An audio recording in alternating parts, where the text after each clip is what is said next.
I always thought it would be cool if you could go back and listen to the day-to-day of today's highest achievers as it happened, as opposed to 30 years later after they've made it. I believe there's a giant disconnect between ground zero and the top floor because we only see the top floor and the top floor only talks about the top. You know, how valuable would that be? And so it goes without saying, but I believe I'll make it there. And this is the documented journey through each level. My name is Bryson Sessions, and you are listening to the Bed Podcast. All right, so I've been following a pattern. Oh my Lord, fuck that. Nope, dude, see, it's connected to AirPods for some. Why, dude? Watch, AirPod quality right here, and then here's the nice mic quality. Dude, I hate when it does that shit, dude. Why does it? Just know that I have a nice mic and to not use my AirPods. Just know that. I guess, dude, some of the software shit, man, fuck. I just get really annoyed with certain things with software. I've probably bitched more about software than a lot of other things in the show. That's so funny. The only reason why I point that out is because, dude, I argue this fact. I don't argue it. I always bring this up when I'm talking about how certain processes and shit are designed without the person who designed them actually knowing how to do the job. So with FedEx, we have this thing called Ground Cloud. I can almost promise you that the person or the people who designed the software have never worked a day in FedEx as a driver. I promise. They might have theories and they might have blah, blah, blah, but they've never been behind the steering wheel delivering packages. They don't know how to be efficient. They don't know which buttons need to be where. They don't need... Dude, fuck all the animations. Fuck all the fancy shit. Just give me what I want. Just give me the stop, the address, delivered, non-delivered. That's it. That's all I need. I don't need the extra shit. So I think that's where a lot of companies get carried away with all the extra fancy stuff that's not practical to the end user. And I don't even want to talk about this, but while we're on the subject, I'm now focusing on that itself with creating this coaching bundle. So I have all these different ideas and I'm like, dude, that's so cool, but like, is that really even useful for the end person who's consuming the product? Is that even going to be beneficial to them? Because it's cool as shit for me and I made it. And so I'm proud that I made it and it's cool, but how beneficial is it? You know, so I try to approach what I'm making now with that in mind of, I'm making it, but is it beneficial? Is it practical? You know? So, anyway. So today has been a rather productive day, and the reason why that is because I woke up and I got out of bed around 8:30, slept in a little bit, so that's cool, and I just started working. I was actually going to go to the gym, but I realized that today is day 3 of the program that I'm on, that I made, or that I'm trying to make vlog video series shits for, so for the other person can have those. And real quick, I'm going to touch on that. So based on what I started this show talking about, which was all these extra stuff that the client doesn't care about, this is one of those things I think might even fall into that category, the making the videos and the daily texts, or I don't even know. I really don't know what to call them. I don't want to say messages because I'm not just going to message them. It's just more like a follow along series. But the video and the writing or the message, whatever, I don't know if it's going to be that valuable or that beneficial for the other person, in the sense that, well, other than the fact that they might feel like they're not alone, or that they might just have a buddy who's doing it with them.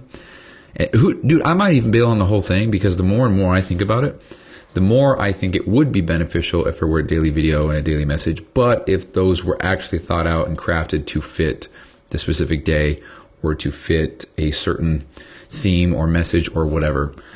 So, because what I've been doing now is I just grab my phone, record, talk about, oh, dude, I didn't want to hit the gym today, but I did, and I'm glad I did, blah, blah, blah. But it's real. It's not me being like, oh, you got to go when you're tired, and you can never, it's okay to be tired, kind of shit. So that's not the goal, but it seems like that's what I'm doing so far.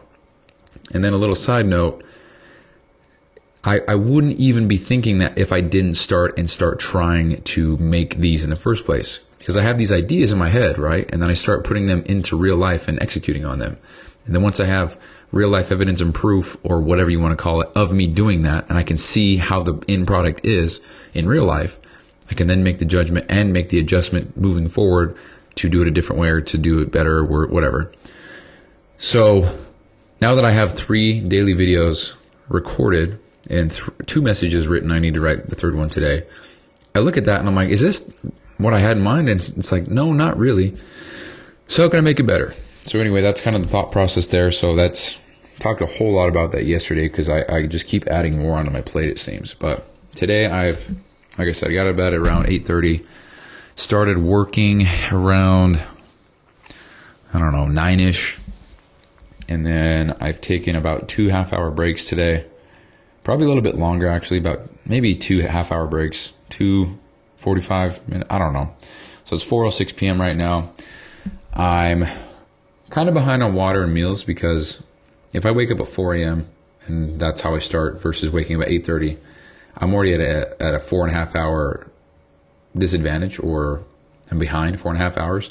So by default, meals and water are behind, but we got it. I had a scare. So I looked at my fridge this morning because I was going to get a meal, and I saw that there was a yogurt where it shouldn't be, which means that was from yesterday, which means I didn't eat it, which means I didn't get the amount of protein that I said I did, which means there was a possibility that I lost my streak of 225 grams of protein. So, there was no even trying to save that. I looked at it and I was like, dude, I didn't eat the protein. I didn't eat the yogurt. That's 15 grams of protein. Holy fuck. I don't think I had that much yesterday, but I went into MyFitnessPal because that's what I currently use.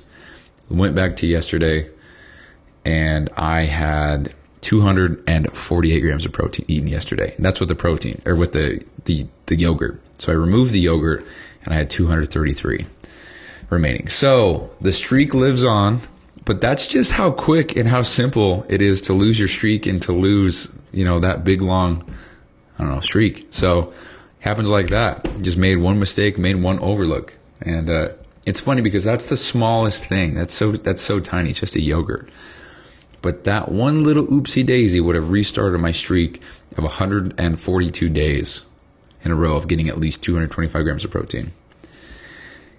And that sucks, man. Like, as I was walking up the stairs, I was like, damn, dude, I'm going to have to post about this and let everybody know. I'm a man of my word, right? So, so that the streak lives on, thank goodness. So we got podcast at 2:43, cold plunge at 2. This is as of today without having done any of them yet today. So this is podcast 2:43, cold plunge 2:08, gallon of water 142, track nutrition intake 142, protein 142. Dude, what's this Chiwiwi bullshit, bro? I'm in a group chat with my coworkers for FedEx, and it's just Chiwi. What the fuck is that, bro? Spend way too much time on social media. God damn, I guarantee you it's a meme. Guarantee you. Or it's a movie. Either way, I'm out. So anyway, neither here nor there. But so if you say I took 2 hours worth of breaks today total, then I've been going for almost 8 hours. And that's a cool feeling, man, because it's like 8 hours went by just like that, and I'm having a good ass time. This is a great ass day. Like, I've gotten so much shit done. Well, I guess I shouldn't say I've gotten so much shit done. I haven't even gotten one thing done, but I'm working on one thing, and that one thing is going to be so fucking cool, man. I'm telling you. So if you go back and listen to whatever episode it is for the restaurant tool, let's see. The restaurant tool would be 235, 236, and 237. I'm making a similar thing to that at the moment. And this one is just, I'm listing as many grocery store food items as I can think of in the categories. So for example, I'm not going to read every category because it's so much, but we've got all different kinds of meats. So steak, pork, chicken, turkey, stuff like that. We've got all different types of cheeses, eggs, rices, pastas. We've got fruits, veggies, crackers, milks, protein bars, granola bars, bagels, breads, cereals, and a whole bunch of more shit. So many things, so many food items here that are listed that I'm at row 868 on this Google Sheet, which is probably closer to 800. So I have 800 food items. So I have the serving size, the food item, the calories, the protein, carbs, fats, fiber, sugar, sodium. And a lot of this information is spot on, and a lot of it is actually pretty far off. And I say that because a lot of the data here is sourced from averages. So for example, if there's a bagel and it's 10 protein, 10 fat, 10 carb, for example, that might be the average of 5 different bagels, and it just so happens to be 10, 10, 10, whatever. And there's probably not a bagel that exists that's 10 protein, 10 carb, 10 fat alone. So it's just an average. So it might be off by 10 protein or something like that, which as I go on and create these, I check a handful of them each time with a reputable food database like USDA, or hop on MyFitnessPal and make sure everything's checked off, and I compare about 5 of those to see the average of that. they compare that to USDA, or what's the other thing called? It's like Nutrition X, I believe. Nutrition X, I don't know. So I use that, compare, and then look at that. So, and if it's off, then it's off a little bit. But there is a disclaimer, and that's pretty much to say, I mean, it's probably what you can think. It's like this is not meant to serve or prevent or treat any illness. Please consult your physician, doctor, or whatever. But it's mainly just to say that this is a tool. It's a visual tool. It's helpful. A lot of these might be inaccurate, but it's not supposed to be the most accurate. It's just to serve as a visual representation of what foods have what macros and what calories, so that you can make a fair judgment on what to eat based on how many more of each macro that you might need for the day. And here's the coolest part, I think. So I had this before when I was coaching the first time 4 years ago, and I had this list. I had these cheat sheets. Let's see if I can pull it up somewhere. So I had these cheat sheets that I made, and let me hurry and pull it up real quick. Have more clients, VIP. So I had these cheat sheets, and so for example, there's a carbs, fats, protein, fiber.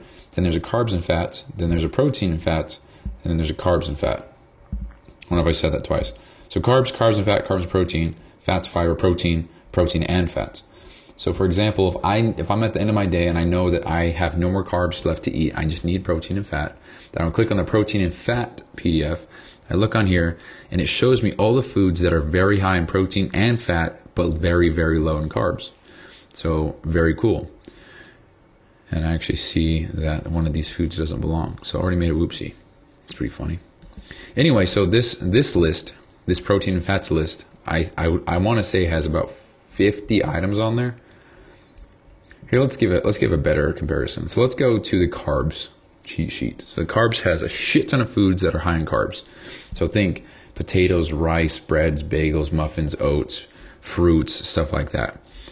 It's what's really cool about this, and I'm very proud to just see how much more I've improved without even necessarily trying, is this carbs list. All the foods that I could think of at that time that were just carb focused. And when I say carb focused, again, I mean things that are very high in carbs but lower in protein and fats.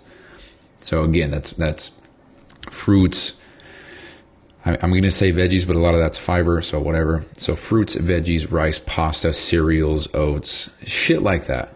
And I've got like 50 or 60 foods on here that are high in carbs, and the rest are not. And dude, I've already got 800 on the other thing that it's all the foods combined, and how I plan to organize this. So so all these are categorized. So you can look. So let me explain it in the context of you receiving this. So you get a couple PDFs sent to you. One is pretty much just, we'll call it the grocery store list, and it's got damn near 800 foods and the nutrition for each. And it's not meant to be overwhelming, because 800 does sound like a lot, but it's meant to serve as a tool of like, okay, well, what foods are really high in protein? So you click the PDF that is sorted by protein, and you would see out of every single food item on this list, how much protein, or which foods have the highest amount of protein in the whole list. So you could see which foods, when you sort it that way, are the highest in protein. You could see which foods, if you sort it with carbs or fats or whatever, you can sort it by high, by low, by whatever. Maybe you need a lot of fiber, so you can check the fiber content. And they're all just sorted that way. And it's all color-coded. It will be color-coded as well based on how much of each. So we'll say, this isn't going to stick, but just for example purposes, let's say that red means it has 10 or less. Blue means 20 or less. And then green means 20 or more. And so it'll be color-coded like that, so you can easily see which foods you can eat, or you can eat whatever you want. Which foods best fit your plan given the situation that you're in. So, I don't know, maybe it's 5 o'clock and you have X amount, you have 50 protein, 50 carb, 50 fat left to eat. You don't know what you can eat to fill that. So you look on here and it'll show you which foods that you ought to eat to fill those needs. And that's pretty much what it is. And I'm fucking hyped about this because I'm going to use this every day because this is so cool.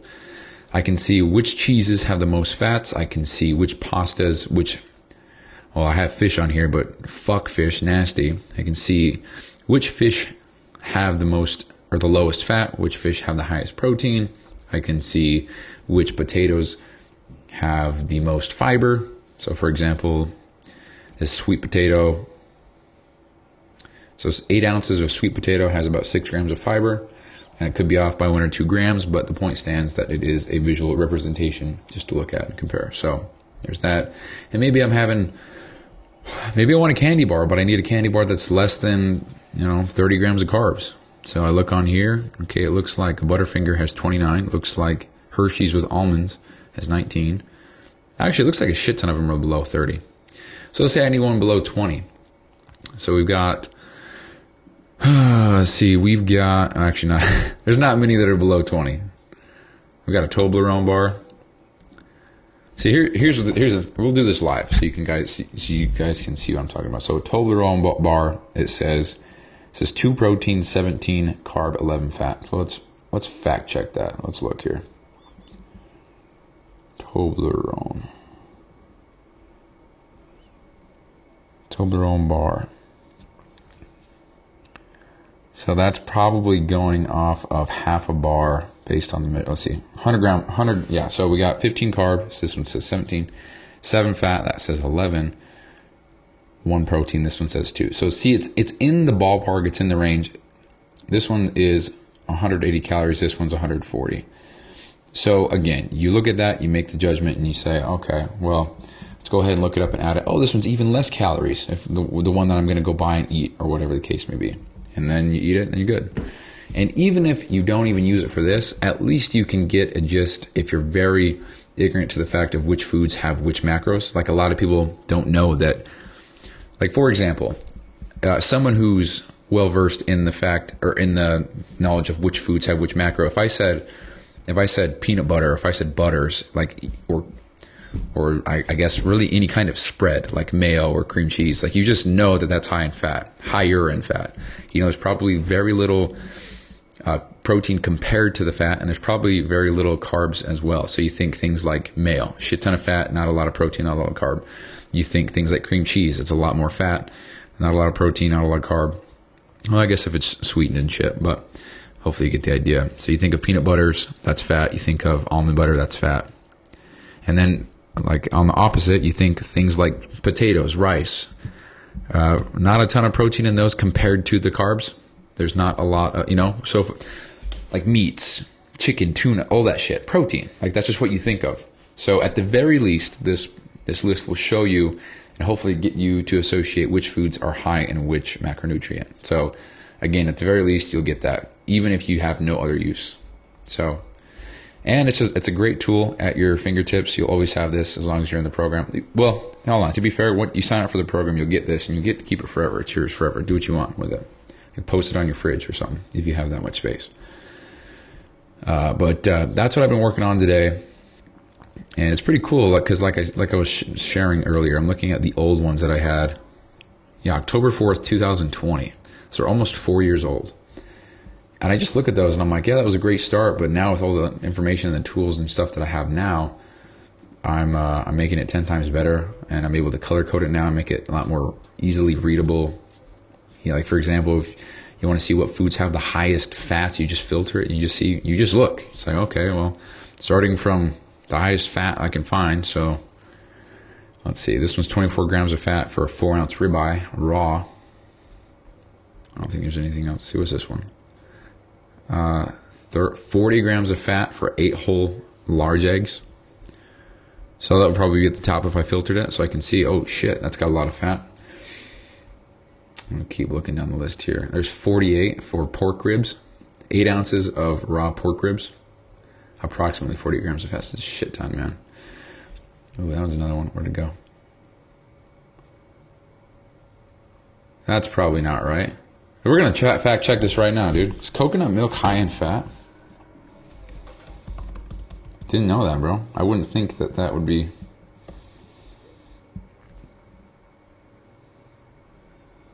Canned coconut milk. Let's see. Images. Let's look at something real here. Holy Lord, dude, that's high as fuck in fat. I had no idea. So 1 cup of canned coconut milk says 48 grams.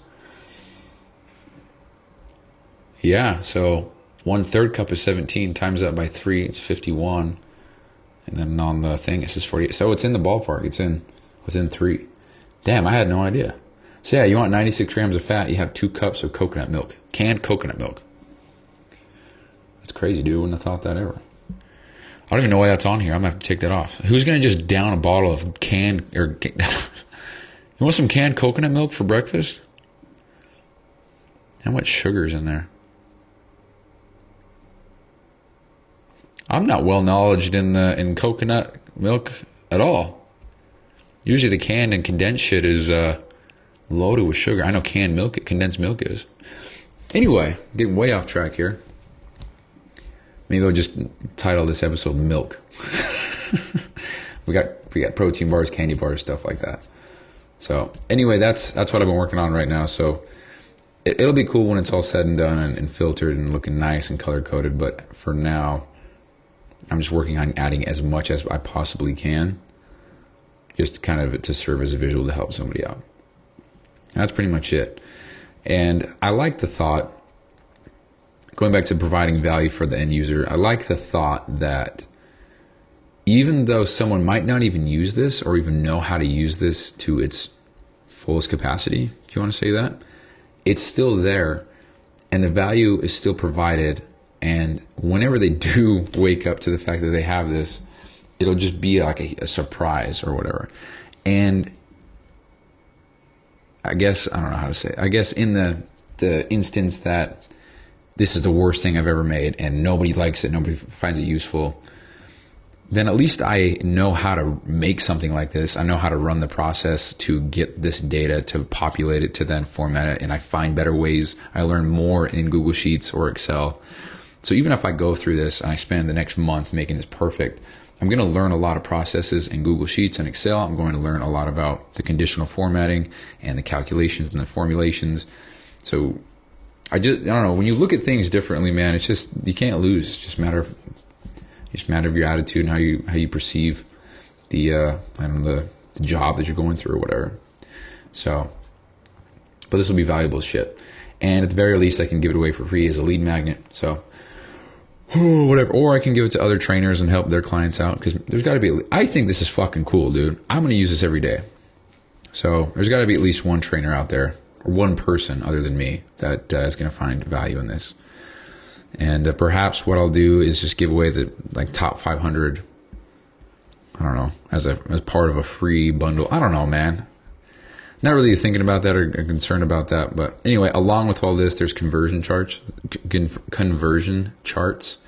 So like raw weight of pasta versus the cooked weight, how that translates as far as macros go. You know, same with rice, same with meats, same with potatoes, same with, I think that's it. Potatoes, pasta, rice, meats, things like that. A lot of people don't know that there's quite a drastic change in the weight, which makes sense, but excuse me. But I think it's pasta that doubles, if I'm not mistaken. So if you put 2 ounces of raw pasta into a bowl, then you'll get, I think, 4. What is it? Let's find out. Potatoes converted. I don't know if this is interesting for anybody. I'm just talking about what I'm doing. Pasta, yeah. So if you put about 8 ounces raw pasta and you cook it, you'll get about 16 ounces back. So that's important, because if 2 ounces raw is, let's see, if 2 ounces or 4, let's see, if we got 4 ounces of raw pasta, if that's 84 grams of carbs, and I cook that and then I then measure 4 ounces cooked, still I'm not getting 84 grams of carbs. I'm getting 42 grams of carbs, because it doubles. So, or it doubles from, the serving size doubles from raw to cooked. So, in a different example, if I am trying to cut and I still have 4 ounces of cooked pasta based on the measurements that I see here, because I put 4 ounces in there, or I'm getting mixed up. Hopefully you get what I'm saying. because the macros change because it's not 4 ounces anymore, it's 8. And likewise, so if 16 raw is 32 cooked, 1 ounce raw is 2 ounces cooked. So anyway, there's that for. I'm just looking at these. Yeah, there's that for potatoes, meats, pastas, rices. So I'm going to have that be a separate thing, but that's just there. So, oh man. So yeah, that's what I'm working on today. And I guess the method that I'm going about doing that, dude, is I've been fucking with ChatGPT all day today, and I've been getting a headache because it's so finicky because you have to give it such a specific prompt. And sometimes it just forgets.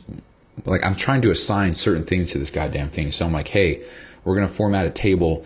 This is how we're going to format the table. We're going to refer to this as ABC formatting.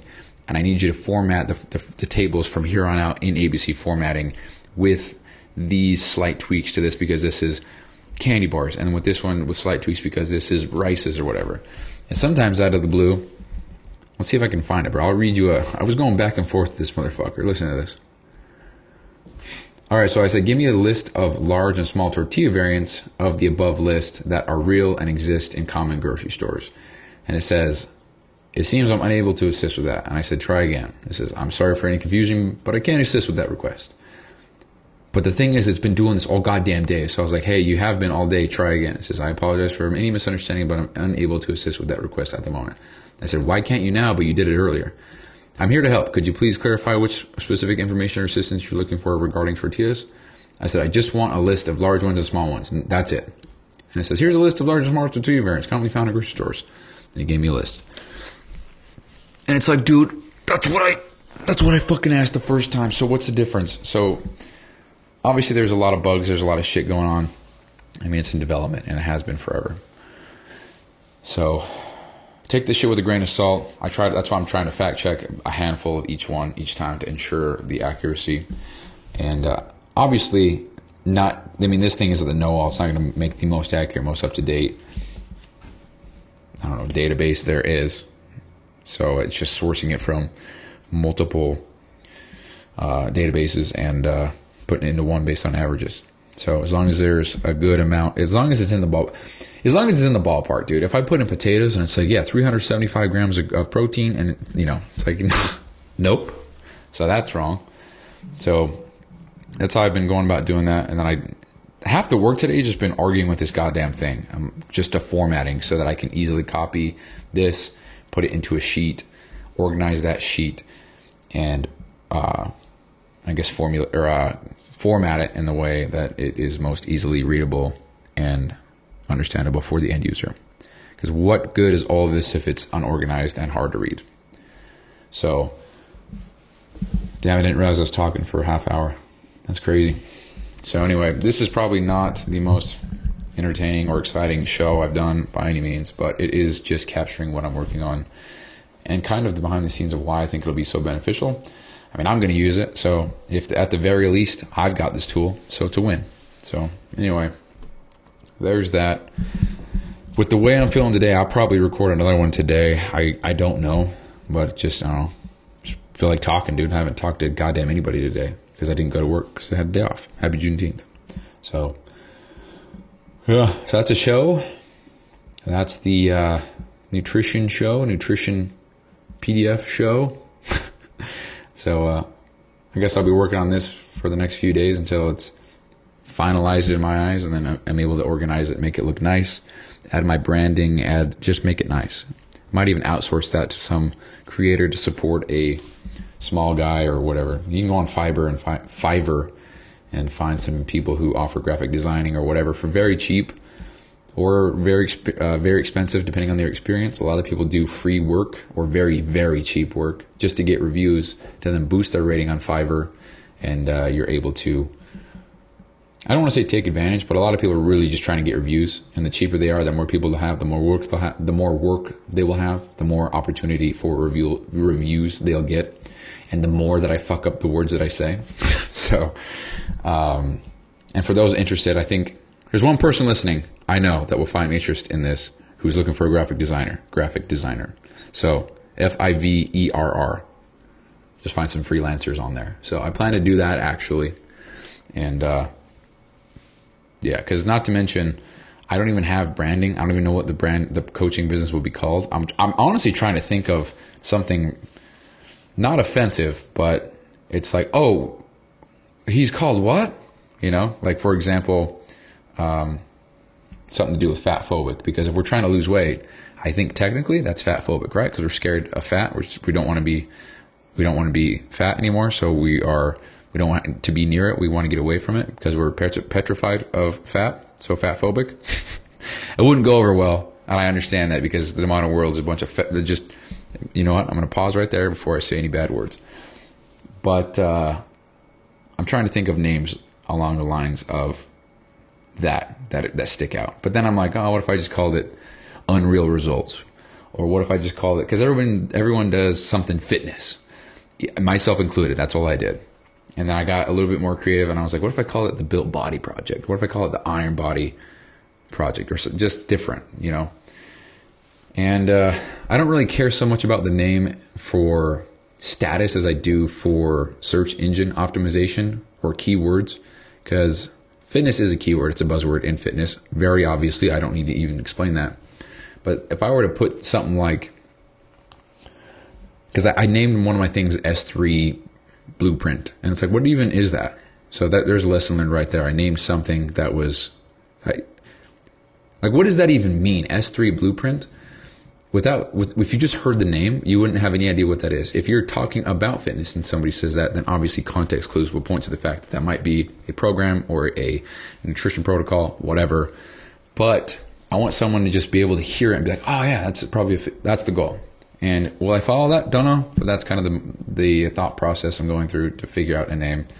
And like with the show and like with the cover art of the show, when I first started, I didn't even put any thought into the name other than, okay, it's the, if you've listened to the first 100 shows, you'll know this, but it's the BOV show, which is BQ, that's me, POV, point of view, daily, every day, podcast show, that's me, which is funny because podcast show, I just think that's like automobile car or drink beverage. It's the same thing, right?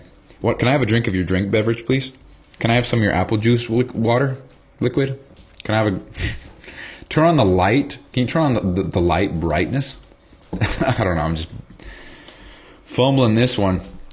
But anyway, that's the idea. So I don't know, I was just thinking like Unreal Results, mind and body. Just shit like that, because I want to incorporate a whole program in and of itself into the fitness side of things that is geared towards mental. And if they don't want to do that, they can do 75 hard. And if they don't want to do that, they can do the fitness program. But I stand by the fact that 75 hard and what it taught me changed my life forever. And so if I can instill that into somebody else, then I would love the opportunity to do that. I can't even imagine making a living doing that for other people. That's the dream right there. So if I can do that, then hell yeah. So it's important to me. So that's it. That's the show.